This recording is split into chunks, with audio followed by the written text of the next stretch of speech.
વાલા વિદ્યાર્થી મિત્રો, આશા રાખું કે રે ઓપ્ટિક્સનું લેક્ચર 1 તમે લોકોએ જોયું હશે અને આજે આપણે સ્ટાર્ટ કરીએ રે ઓપ્ટિક્સનું લેક્ચર નંબર 2. હવે લેક્ચર નંબર 2 માં આજનો આપણો ટોપિક છે વેલોસિટી ઇન પ્લેન મિરર, મતલબ કે સમતલ અરીસામાં વેગ. હવે આનો એક કિસ્સો તો આપણે બેઝિક કિસ્સામાં આપણે જોયું હતું અને એમાં આપણે વાત કરી કે ઓબ્જેક્ટ છે, વસ્તુ જે છે એ જેટલા વેગથી ગતિ કરશે ઇમેજ પણ એટલા વેગથી જ ગતિ કરશે. પણ એ કિસ્સામાં મિરર જે છે સ્ટેબલ છે, સ્થિર છે. હવે ધારો કે મિરર પણ ગતિમાં હોય તો શું? તો એના માટેની આ થિયરી છે અને થિયરી આપણે હવે જોઈએ. તો થિયરીની અંદર જુઓ, અહીંયા આપણી પાસે મિરર છે, એની સામે ઓબ્જેક્ટ છે x અંતરે. તો સ્વાભાવિક છે એટલા જ અંતરે એનું પ્રતિબિંબ રચાય મિરરથી. પણ જો હું આને ઉગમ બિંદુ ગણું તો ધારો કે આ ધન અંતર લઉં તો આ એટલું જ અંતર ઋણમાં ગણાશે. એટલા માટે મેં લખ્યું છે x બરાબર -y. હા, તમે y બરાબર -x પણ લખી શકો, પણ આપણી અનુકૂળતા જે પ્રમાણે તમારે લેવું હોય તે પ્રમાણે લઈ શકાય. તો અહીંયા આગળ જેટલું અંતર અહીં છે એટલું જ અંતર અહીં છે, પણ એક ધન સાઈડ છે તો બીજું ઋણ સાઈડ છે. તો એટલા માટે x બરાબર -y. હવે આનું અંતરની સાપેક્ષે વિકલન કરીએ, કેમ કે આ અંતર છે તો અંતરની સાપેક્ષે વિકલન જે આપણને વેગ આપે. તો એટલા માટે dx/dt માઇનસ dy/dt. હવે બંને અંતર છે તો બંને વેગ આપશે, પણ આ જે અંતર છે એ કહેવાય વસ્તુ અંતર છે. તો એનો જે વેગ મળશે એ વસ્તુનો વેગ મળશે. એટલા માટે ઓબ્જેક્ટનો વેગ કહેવાશે અને એ ઓબ્જેક્ટ પણ કોની સાપેક્ષે? તો મિરરની સાપેક્ષે. એટલા માટે મેં અહીંયા દર્શાવ્યું છે VOM, મતલબ કે મિરરની સાપેક્ષે ઓબ્જેક્ટનો વેગ, અને ઇક્વલ ટુ કરીને સામે જે પ્રતિબિંબ અંતર છે એના આધારે પ્રતિબિંબનું સમયની સાપેક્ષે વિકલન આપણને આપશે મિરરની સાપેક્ષે પ્રતિબિંબનો વેગ. ઓકે, હવે આને લખાશે VO - VM. એ તમે 11મા ધોરણમાં ભણી ગયા છો. અહીંયા માઇનસ આવશે, અહીંયા આવશે VI - VM. ઓકે, સાદરૂપ આપીએ. બેઝિક સિમ્પલ સાદરૂપ છે, સાદરૂપ તમે જોઈ શકો છો મેન્યુઅલી પણ. તો અહીંયા આવશે VO - VM is equal to -VI + VM. સામે સાદરૂપ આપતા ફાઇનલ તમને જે જવાબ મળશે એ મળશે VM is equal to VO + VI/2. જેમાં VM શું છે? તો VM છે મિરરનો વેગ, VO શું છે? તો ઓબ્જેક્ટનો વેગ, અને VI શું છે? તો ઇમેજનો વેગ. ખાસ મિત્રો ધ્યાનમાં રાખવાવાળી બાબત, હું દાખલા ગણાવું છું આને લગતા, એ વખતે તમને ખ્યાલ આવશે કે દાખલો ગણતી વખતે સંજ્ઞા પદ્ધતિનો ઉપયોગ કરવો. મતલબ કે જો માની લો કે મિરર કંઈક આ ડાયરેક્શનમાં ગતિ કરે છે, ઓબ્જેક્ટ કંઈક આ ડાયરેક્શનમાં ગતિ કરે છે, ત્યારે તમે ગમે તે એકને ધન લો તો બીજી એની વિરુદ્ધ દિશાને તમારે ઋણ લેવી પડે. એ કિંમતો આની અંદર મૂકી અને સાદરૂપ આપો તો તમને જવાબ પ્રોપર મળી શકે. તો ખાસ એ પણ જોઈ લો કે માની લો મિરરનો વેગ 0 છે, તો હું આની અંદર જ હવે મારે આ જ સમીકરણ યાદ રાખવાનું છે. હવે આની અંદર જો હું VM બરાબર 0 મૂકું તો આ 2 એની સાથે ગુણાઈ જશે. તો 0 is equal to VO + VI. એનો મતલબ કે VO is equal to -VI. જો VM 0 હોય તો એનો મતલબ કે ઓબ્જેક્ટ આ ધન દિશામાં આગળ વધે છે તો ઇમેજનો વેગ એક્ઝેક્ટલી એની વિરુદ્ધ દિશામાં છે. એટલા માટે VO is equal to -VI થશે. આ ખાલી એમને એક્ઝામ્પલ આપું છું બરાબર સમજવા માટે. આપણે અત્યારે એ એક્ઝામ્પલ ગણી ચૂક્યા છે. આપણે હવે જે નેક્સ્ટ એક્ઝામ્પલ ગણવાના છે જેમાં મિરર ગતિમાં છે. ઓકે મિત્રો, એક્ઝામ્પલ નંબર 1 જો ડાયાગ્રામમાં આપ્યો છે, આકૃતિના આધારે પ્રતિબિંબનો વેગ શોધો. મિરર છે, વસ્તુ છે, વસ્તુ અરીસા તરફ 3 મીટર/સેકન્ડ ના વેગથી ગતિ કરે છે અને અરીસો જે છે વસ્તુ તરફ 2 મીટર/સેકન્ડ ના વેગથી ગતિ કરે છે. તો આ કેસમાં ઇમેજનો વેગ મારે શોધવો છે. હવે આપણે હમણાં જે પ્રમાણે ચર્ચા થઈ એ પ્રમાણે મિરરનો વેગ -2 મીટર/સેકન્ડ આ ડાયરેક્શનમાં છે જેને આપણે ઋણ લીધી છે, તો આ ડાયરેક્શનને આપણે ધન લઈ લઈએ તો ઓબ્જેક્ટનો વેગ આવશે +3 મીટર/સેકન્ડ.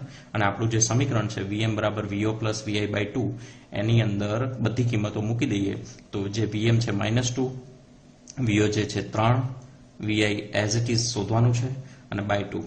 તો VI જે ફાઇનલ જે તમને મળશે એ મળશે -7 મીટર/સેકન્ડ. એનો મતલબ એવો થશે કે પ્રતિબિંબ -7 એટલે માઇનસ આપણે આ ડાયરેક્શનમાં લીધી છે તો સ્વાભાવિક છે પ્રતિબિંબ આ દિશામાં 7 મીટર પર સેકન્ડના વેગથી ગતિ કરશે.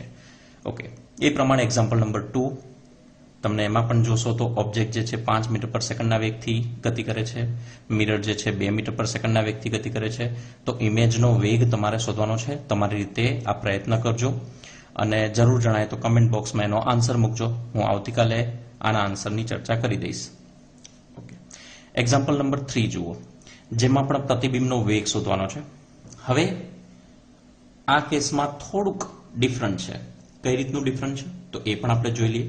હવે આ કેસની અંદર આપણી પાસે ઓબ્જેક્ટ જે છે એ આની સાથે થીટા ખૂણા ઉપર વી વેગથી ગતિ કરે છે અને જે મિરર જે છે, મિરર સ્થિર છે, મિરર સ્થિર છે, 0 લઈ લઈએ આપણે વેગ.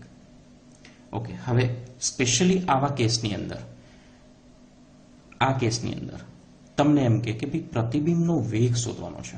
હવે મિરર તો સ્થિર છે, તો ઇમેજનો વેગ શોધવાનો છે મિરરની સાપેક્ષે અને ઇમેજનો વેગ શોધવાનો છે ઓબ્જેક્ટની સાપેક્ષે. તો આ કેસની અંદર વેગના 2 ઘટકો પડશે. વેગના કયા 2 ઘટકો પડશે તો એ તો તમને થીટા વાળો ઘટક આપણે જેને કહીએ છીએ વી કોસ થીટા, અને આ જે ઘટક પડશે એને કહેવાશે વી સાઇન થીટા. ઓકે, તો સ્વાભાવિક છે ઇમેજમાં પણ કંઈક આ ડાયરેક્શનમાં ઘટકો પડશે થીટા એંગલ પર વી કોસ થીટા, અને આ થશે વી સાઇન થીટા. ઓકે, હવે ખાસ જે સમજવાનું હતું એ હવે વાત કરીએ. માની લો કે મિરર અહીંયા છે અને તમે મિરરની પેરેલલમાં આ રીતે ચાલતા હો તો સ્વાભાવિક છે તમારું પ્રતિબિંબ એટલા જ વેગથી એ જ દિશામાં ચાલશે. મતલબ કે તમારી સાપેક્ષે પ્રતિબિંબ સ્થિર જ લાગશે કેમ કે તમારી જોડે જોડે છે અને પેરેલલમાં ચાલે છે. એટલે આ ઘટકનો કોઈ મતલબ રહેતો નથી. તો આનો જેટલો વેગ હશે એ જ વેગ આ કન્સિડર થશે. પણ જો હું અહીંયા મિરરની આગળ ઊભો છું અને ઇમેજને જોઉં તો મિરર તરફ ઇમેજ જેટલા વેગથી આવે છે એ વેગ છે વી કોસ થીટા. તો ઇમેજનો મિરરની સાપેક્ષે જે વેગ કહેવાશે એ કહેવાશે વી કોસ થીટા. પણ જો ઓબ્જેક્ટની સાપેક્ષે ઇમેજ જોવામાં આવે, મતલબ કે વસ્તુની સાપેક્ષે જો પ્રતિબિંબ જોશો તો વસ્તુ વી કોસ થીટાના વેગથી, પ્રતિબિંબ પણ વી કોસ થીટાના વેગથી. તો સ્વાભાવિક છે વી કોસ થીટા અને વી કોસ થીટા બંને એકબીજાની વિરુદ્ધ દિશામાં, તો આન્સર આવશે 2v cos થીટા. પણ અહીંયા ખાસ મેં લખ્યું છે એક્સ અક્ષને ધ્યાનમાં રાખીને, કેમ કે વાય અક્ષને આપણે ધ્યાનમાં નથી લીધું. વાય અક્ષ જે છે એ યથાવત આ જેટલા વેગથી હશે એટલા જ વેગથી ગતિ કરશે, એમાં મિરર ગતિમાં હોય કે ન હોય. તો એ કેસની અંદર તમારે આ ધ્યાન રાખવાનું, આ પણ વી સાઇન થીટા તો આ પણ વી સાઇન થીટાના વેગથી જ ગતિ કરે. ઓકે, ચલો વિદ્યાર્થી મિત્રો નેક્સ્ટ દાખલા પર જઈએ. નેક્સ્ટ દાખલામાં કંઈક હટકે છે, કંઈક ડિફરન્ટ છે. મારી પાસે મિરર છે. મિરર આ એક્સ અક્ષને અનુલક્ષીને 30ના એંગલ ઉપર 5 મીટર પર સેકન્ડના વેગથી ગતિ કરે છે. અને ઓબ્જેક્ટ પણ જુઓ, એક્સ અક્ષને અનુલક્ષીને એક્સ અક્ષ સાથે 60ના ખૂણે 10 મીટર પર સેકન્ડના વેગથી ગતિ કરે.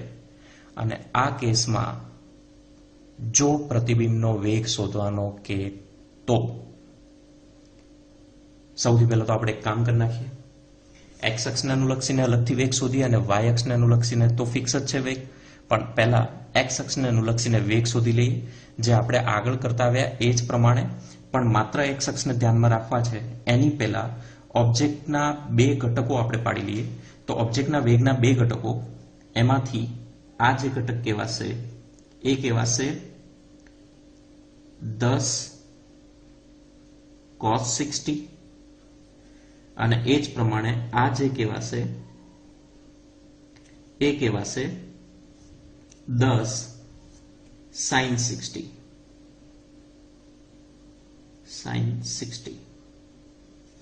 ઓકે, 10 cos 60 અને 10 sin 60. એ જ પ્રમાણે આના પણ આપણે 2 ઘટકો પાડી લઈએ. તો આ થશે 5 cos 30 અને આ જે થશે એ થશે 5 sin 30. ઓકે, તો ઘટકો આપણે પાડી દીધા છે. હવે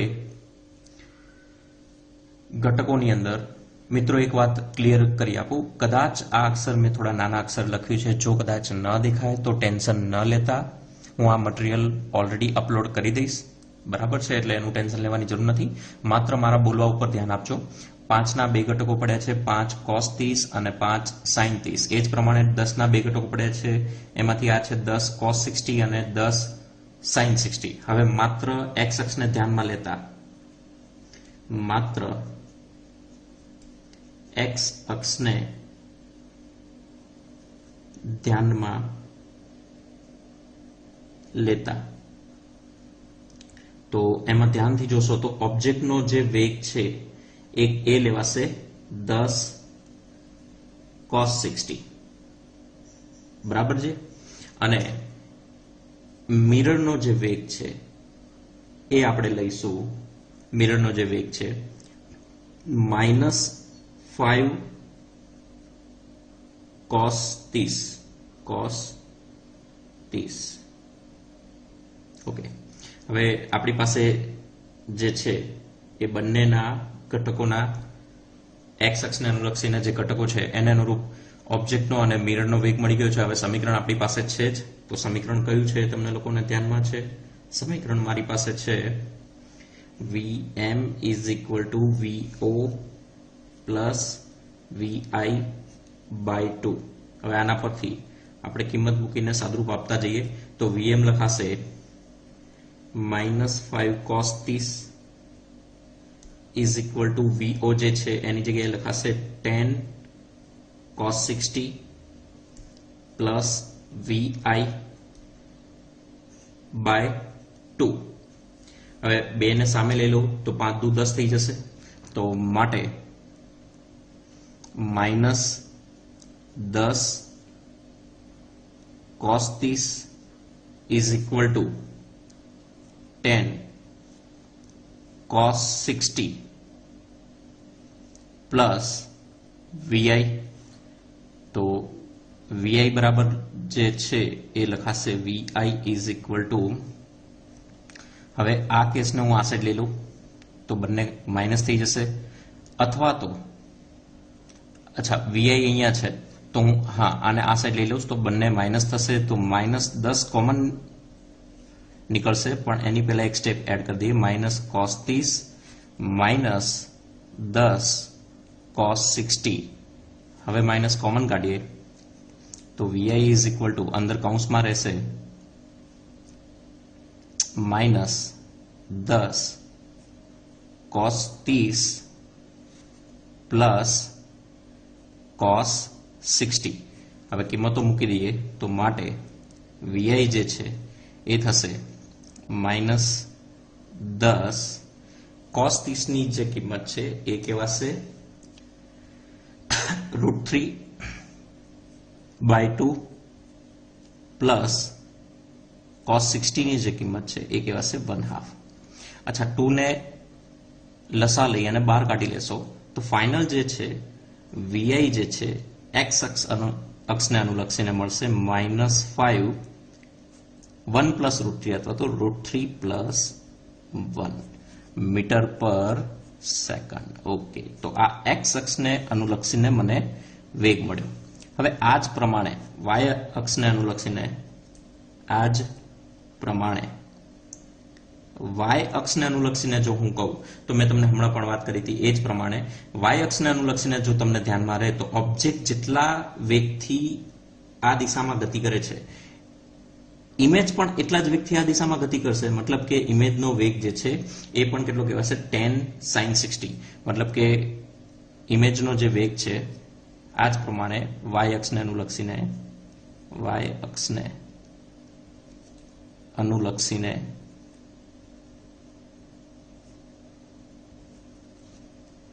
Vi જે છે એ તમને મળશે 10 sin 60. ઓકે, sin 60 ની કિંમત થશે √3/2, એટલે આન્સર આવશે 5√3 મીટર પર સેકન્ડ.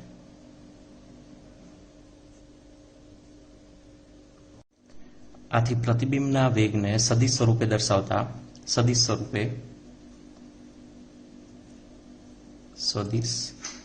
સ્વરૂપે કંઈક આ રીતે લખી શકાય. સદિશ vi ઇઝ ઇક્વલ ટુ આપણો એક્સ અક્ષને અનુલક્ષીને જે વેગ છે -5√3+1 i cap plus 5√3 j cap. Okay, તમને વેરીફાઈ કરવું હોય તો પણ ધ્યાનથી જોશો તો ઇમેજનો એક્સ અક્ષને અનુલક્ષીને તો આ જે છે એ પરિણામી જે વેગ છે કંઈક સમથિંગ લાઈક આ ડાયરેક્શનમાં મળી શકે. ઋણ એક્સ અક્ષની દિશા દેખાય છે તમને મિત્રો. -i cap કહેવાશે. -i cap એનો મતલબ કે આ -i cap અને +j cap એનો મતલબ કે આનો જે વેગ છે એ આપણને બંને vx અને vy મતલબ કે ઇમેજનો vx ઘટક અને vy ઘટક. ઓકે મિત્રો, તો આ ટોપિકને અહીંયા પૂરો કરીએ અને જોઈએ નેક્સ્ટ ટોપિક. જો આપણો નેક્સ્ટ ટોપિક છે એંગલ ઓફ ડેવિએશન. મતલબ કે વિચલન કોણ. હવે વિચલન કોણ કોને કહેવું તો એ પણ જોઈએ. એમાં પણ આપણી પાસે બે પ્રકારના વિચલન છે. એક અરીસા વડે થતું વિચલન અને બે સમતલ અરીસા વડે થતું વિચલન. એની અંદર એક અરીસા વડે થતું વિચલન પહેલા આપણે જોઈએ. તો સૌથી પહેલા એમાં આપણે જુઓ, ધ્યાનથી જોજો જરા. જે અરીસો છે એ અરીસા ઉપર આપણે એક પ્રકાશનું કિરણ આપાત કર્યું. મતલબ કે એની જે ગતિ છે એ આ માર્ગે થઈ રહી છે. એ તો એ આપણા માટે કહેવાશે આપાત કિરણ. આ છે સપાટીને દોરેલો લંબ અને આ થશે પરાવર્તિત કિરણ. હવે આપાત કોણ અને પરાવર્તિત કોણ બંને સમાન હોવાથી મેં અહીંયા પણ આઈ ખૂણો પસંદ કર્યો છે અને આને પણ આઈ ખૂણો આપણી સરળતા માટે લીધો છે. એ આપણા પરાવર્તનના નિયમોની અંદર જે આપણી ચર્ચા હતી એ પ્રમાણે આપાત કોણ અને પરાવર્તન કોણ સમાન હોય એટલા માટે આઈ અને અહીંયા પણ આપણે લીધું છે આઈ. તો હવે વિચલન કોણ શું છે? તો વિચલન કોણ એટલે કે આપાત કિરણ જે છે એનો મૂળ માર્ગ આ હતો. જો અહીંયા અરીસો ના હોત તો એ આ લાઈને જત, પણ એની જગ્યાએ હવે એ જગ્યાએ જવાની જગ્યાએ એ વિચલિત થઈ ગયો, પોતાના ગતિમાર્ગથી વિચલિત થયો. તો કઈ તરફ ગયું એ કિરણ? તો આ જે આપાત કિરણ વિચલિત થઈને કંઈક આ ડાયરેક્શનમાં ગયું. એનો મતલબ કેટલું વિચલિત થયું? તો આ જેટલો ખૂણો બતાવે એને આપણે કહીએ વિચલન કોણ. તો એ વિચલન કોણ શોધવો તો બહુ સિમ્પલ વસ્તુ છે. અહીંયાથી જોજો, અહીંથી લઈને આ જે ટોટલ એંગલ કહેવાશે 180 એમાંથી ધારો કે હું આ બાદ કરી નાખું તો આઈ અને આઈ 2i જો હું બાદ કરી નાખું તો મને આટલા ભાગનો જે વિચલન કોણ છે વિચલન કોણ મળી જશે. એનો મતલબ કે ડેલ ઇઝ ઇક્વલ ટુ લખાશે પાઈ -2i. ધ્યાનથી જોજો, પાઈ -2i. હવે આ સમીકરણ કયા પ્રકારનું છે એ જો જરાક ધ્યાનથી જોશો તો એ પણ તમને ખબર પડશે કે જો સમીકરણને આપણે પેલા સમીકરણ y બરાબર જો તમને ધ્યાનમાં રહે તો mx + c સુરેખાનું સમીકરણ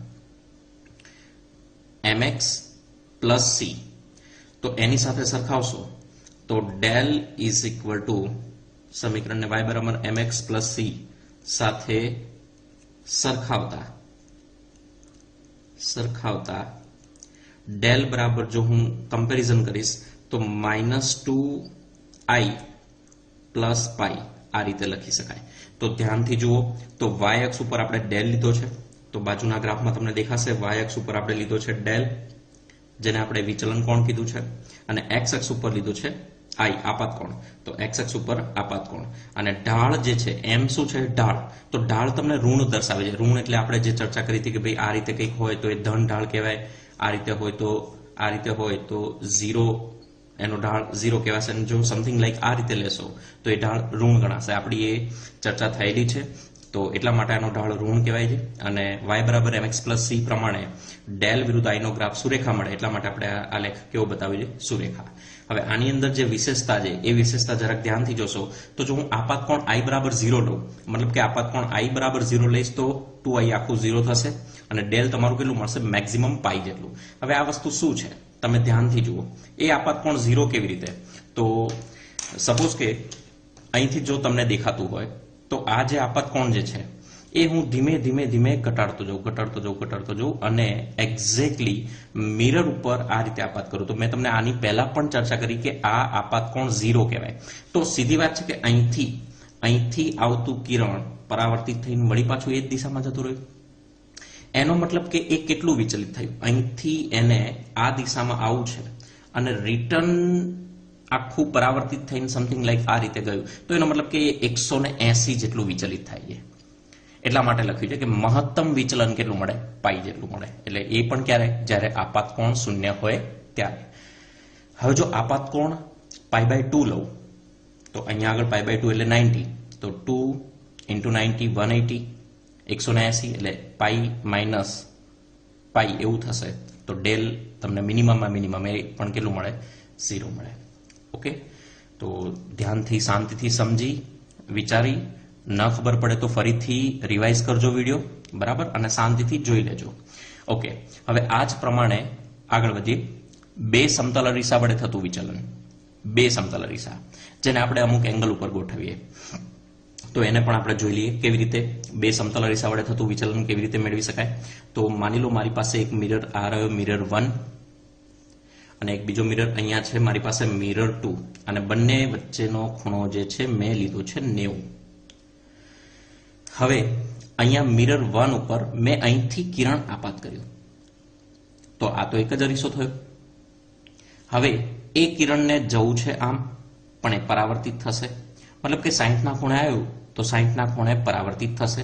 તો વિચલિત કેટલું થયું, તો એને જવું તું આમ અને વિચલિત થયું આ કંઈક, તો એને આપણે કીધું Δ1. તો Δ1 સીધી વાત છે π-2i પ્રમાણે હું આપાત કોણ આપણી પાસે કેટલો આવ્યો, તો આપાત કોણ 60 નો છે, તો મેં 60 મૂકી અને કિંમત મને જે મળી એ 60 ક્લોકવાઇઝ. તમને આ એરો ઉપરથી જોઈને ખબર પડશે કે આ કઈ તરફ જઈ રહ્યો છે, કઈ તરફ વિચલિત થાય છે. તો એટલા માટે મેં અહીંયા લખ્યું છે ક્લોકવાઇઝ 60 નો એંગલ ઉપર વિચલિત થાય છે. ફરી પાછું અહીંથી પરાવર્તિત થયેલું કિરણ મિરર 2 માટે આપાત કોણ કહેવાય, તો એની સપાટીને દોરેલા લંબ સાથે એ જે છે 30 નો ખૂણો બનાવશે. તો ધ્યાનથી જોજો મિત્રો. વળી પાછું અહીંયા ફરીથી વિચલિત થાય છે, તો ત્યાં કેટલું વિચલિત થશે, તો એ મારી પાસે Δ2 ફરી પાછું π-2i, હું એની અંદર કિંમત મૂકીશ તો પાઈની કિંમત 180. આપાત કોણ અહીંયા મિરર 2 માટે કહેવાશે 30. તો મેં જે 30 ની કિંમત મૂકી એટલે મને જે ફાઇનલ આન્સર મળ્યો એ મળ્યો 120 ક્લોકવાઇઝ. એ પણ જુઓ તમે, એને પણ જુઓ ક્લોકવાઇઝ, મતલબ કે આ પણ અહીંથી પણ ક્લોકવાઇઝ એક વખત વિચલિત થયું અને ફરી પાછું ક્લોકવાઇઝ બીજી વખત વિચલિત થયું. તો ટોટલ વિચલિત કેટલું થયું, તો બે મિરર વડે 60 + 120 એટલે 180 ક્લોકવાઇઝ. તો આ મહત્વનું છે અને આને જરાક બીજી રીતે સમજવું હોય તો પણ સમજી લઈએ. આ હવે ફાઇનલ શું પ્રોસેસ થાય છે, તો આ આપણા માટે આપાત કિરણ કહેવાશે અને આ આપણી માટે પરાવર્તિત કિરણ કહેવાશે. ધ્યાનથી જોશો તો બંને કિરણ એકબીજા સાથે સમાંતરમાં છે. બંને કિરણ સમાંતરમાં છે, એનો મતલબ કે અહીંથી આ રીતે આવે છે અને વિચલિત થઈ અને આ રીતે પરાવર્તિત થાય છે. એનો મતલબ કે 180 ક્લોકવાઇઝ એ પાછું જશે. બરાબર છે. તો આ ખાસ ધ્યાન આપજો, બે સમતલ અરીસા વડે થતું વિચલન. નેક્સ્ટ પેજ ઉપર જઈએ. આ જ પ્રમાણે બીજું એક એક્ઝામ્પલ છે મિત્રો, તમારે તમારી રીતે જાતે મેન્યુઅલી પ્રયત્ન કરવાનો છે. બે મિરર છે, 90 ના એંગલ ઉપર છે, પણ આ વખતે જુઓ આપાત કોણ મેં બદલ્યો છે 45 કર્યો છે, 45. તો મેં આન્સર લખ્યો છે ક્લોકવાઇઝ, કેવી રીતે આવે છેલ્લે આપણે સમજીએ, બરાબર. પણ તમે છતાં પણ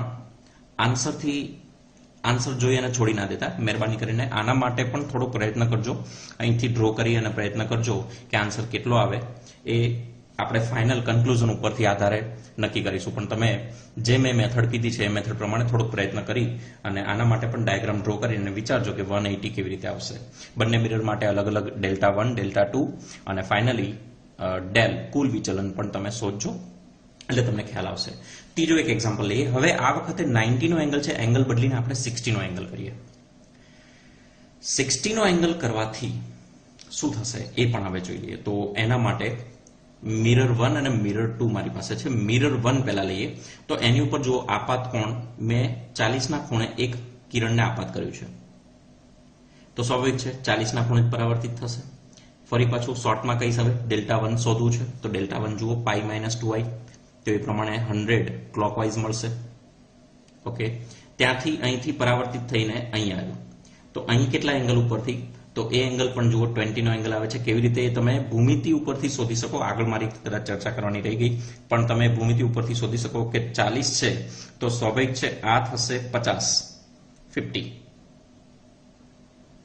હવે 60 અને 50, 60 અને 50, 110 અને ત્રિકોણના ત્રણેય ખૂણાનો સરવાળો 180 થવો જોઈએ. તો એ પ્રમાણે આ 60 થશે, 50 થશે, 110 થશે, તો આ એંગલ આવશે 70. અને જો આ 70 નો ખૂણો બને તો સ્વાભાવિક છે, જે હમણાં આપણે ચર્ચા કરી એ પ્રમાણે આ લંબ છે. તો આ 90 નો એંગલ હોય તો 90 માંથી 70 બાદ કરું તો આ 20 નો એંગલ આપણને મળે, 20 નો ખૂણો બનશે. તો બીજા મિરર માટે આપાત કોણ બનશે 20. તો સ્વાભાવિક છે પરાવર્તિત કિરણ પણ 20 ના ખૂણે પરાવર્તિત થઈ જશે. તો હવે કુલ વિચલન કેટલું થયું? તો ડેલ્ટા 2 આપણે શોધીએ તો પાઈ -2i અનુસાર ડેલ્ટા 2 મને મળશે 140 ક્લોકવાઇઝ મળશે. તો ટોટલ ડેલ્ટા 1 પ્લસ ડેલ્ટા 2 જે છે એ 240 ક્લોકવાઇઝ, અથવા તો જો હું 360 માંથી બાદ કરું તો એ કહેવાશે 120 એન્ટી ક્લોકવાઇઝ.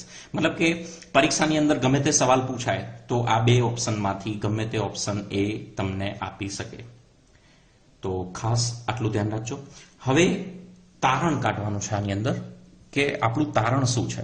તો તારણ પ્રમાણે જો તમે 90 ના એંગલ ઉપર આપણે બે એક્ઝામ્પલ કર્યા, એ એક્ઝામ્પલ અનુસાર એકમાં આપાત કોણ 60 હતો અને બીજામાં આપાત કોણ 45 છે, પણ બંનેનો આન્સર આવશે 180. મતલબ કે આપાત કોણ સાથે આપણને કોઈ લેવા દેવા નથી. પણ જો હું 90 ની જગ્યાએ બે મિરર વચ્ચેનો ખૂણો બદલું તો આન્સર મારો આવશે અહીંયા ક્યાંક 240 ક્લોકવાઇઝ, જે મારો આન્સર બદલાઈ જાય છે. અહીંયા 180 ક્લોકવાઇઝ હતો, અહીંયા 240 ક્લોકવાઇઝ આન્સર આવે છે. તો આના માટે ખાસ વસ્તુ વ્યાપક રીતે જો તમને યાદ રાખવું હોય તો આનું બંનેનું સાદરૂપ આપીને તમે સાદરૂપ આપશો તો તમને ફાઇનલ આન્સર આવો કંઈક મળશે, 360 - 2θ, જેમાં θ શું છે? તો બે સમતલ અરીસા વચ્ચેનો ખૂણો. હવે ડાયરેક્ટ પ્રયત્ન કરવો હોય તો એક પ્રયત્ન આપણે કરી જોઈએ કે ભાઈ 360 - 2, પહેલા આપણે લઈએ 90.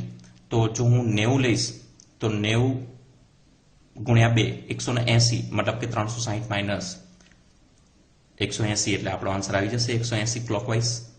અને એ જ પ્રમાણે ફરીથી અહીંયા જો હું 60 મૂકીશ તો 60 મને જે છે 60 કિંમત મૂકતા 60 દુ 120 અને 360 - 120 240 ક્લોકવાઇઝ તમને આન્સર ત્યાં પણ મળી જાય છે. તો ફાઇનલ જે મારું કન્ક્લુઝન છે, કન્ક્લુઝન જરાક ધ્યાનથી વાંચો કે બે સમતલ અરીસા વડે થતું વિચલન આપાત કોણ પર આધારિત નથી. બરાબર? તો ખાસ આજના બંને ટોપિક ધ્યાનથી શાંતિથી જોજો. ન ખબર પડે તો વિડીયો પોઝ કરી ફરીથી રિવાઇઝ કરો. બરાબર? શાંતિથી જોવાનું. અને મટીરિયલ જે છે મેં તમને પહેલા પણ કીધું એ પ્રમાણે ફરીથી હું આની પીડીએફ ફાઇલ બનાવી અને એ હું તમને લોકોને અપલોડ કરી દઈશ. બરાબર? તો મળીએ ત્રીજા લેક્ચરની અંદર. તબ તક કે લીએ ઘર पे रहो, सुरक्षित रहो.